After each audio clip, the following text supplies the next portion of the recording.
नमो भगवते वासुदेवाय धन्वन्त्रये अमृतकलशहस्ताय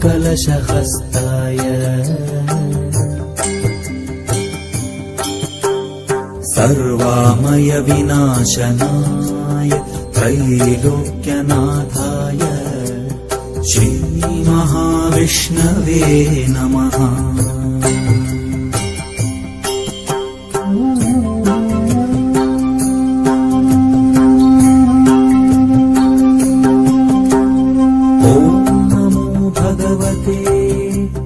वासुदेवाय धन्वन्त्रये अमृतकलशहस्ताय सर्वामय विनाशनाय त्रैलोक्यनाथाय श्रीमहाविष्णवे नमः।